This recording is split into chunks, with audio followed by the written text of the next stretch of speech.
Szeretettel köszöntöm a kedves együtteket. Ugrosz eliminandis esse, gondolom ezt hallották már, magyarokat kiirtassék, és mindörökké, és ez történt 1100 évvel ezelőtt. Bizonyára emlékeznek arra az ünnepségsorozatra, ami az egész országot megrázta, hiszen mindenütt emlékezések voltak 2007-ben Árpád halálának 1100. évfordulója. Emlékszünk rá? Nem. Én ott voltam. Hol? A Hősök terén. A Hősök terén. Ez az ország megfeledkezett a hőseiről. Lehet, hogy a Hősök terén volt, de az egész országot, a Kárpát-medencét át kellett volna hassa, az az emléksorozat, az a megemlékezés, ami erre kivételes tehetségre és erre az emberfeletti küzdelemre emlékezteti ezt a népet. Semmi nem volt, hölgyeim és uraim, semmi. Elfelejtjük a hőseinket, elfelejtjük a hősiességet, és lassan az agyakba taposnak bennünket.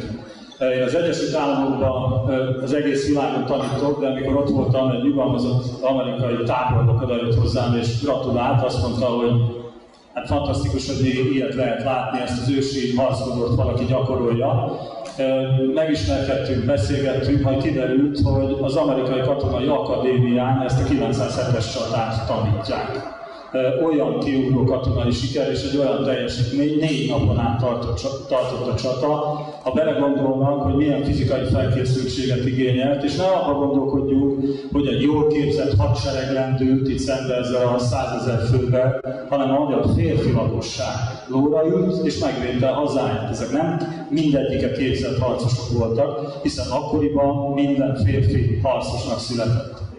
Sokat változtunk azóta. Mi 25 éve tartunk rendhagyó történelemórákat, ezeken a rendhagyó történelemórákon nem az ismeret átadás, inkább az élmény a fontos, hogy a gyerekek minél többet lássanak ebből a korból, a lovasíjászatból, a jurtából, abból az életmódból, de mindig felteszem azt a kérdést, hogy tudnátok-e csatákat mondani?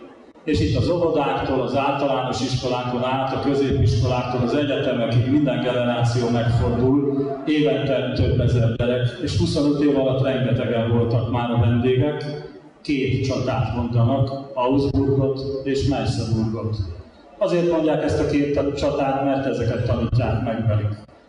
Nincsenek nyertes csatáink. 42 fejezet hadjáratban vettünk részt, 42-szer vertük meg Európát ott, ahol akartunk. A világ legjobban képzett harcosai voltak a magyarok. Ebből a sikersorozatból 2 tanítanak meg a gyerekeinkkel, Augsburgot és Merseburgot. Nem szaporítom tovább a szót, azért méltatom Cerbert Róbert munkásságát, mert végre megjelent könyvformájában a magyarság létét, életét meghatározó küzdelem, 4 napig folyó vádász csata, a pozsonyi csata, és ezt én személyesen is szeretném megköszönni Cerbert Róbertnak. Remélem, hogy nagyon sokan fogják ezt a könyvet forgatni.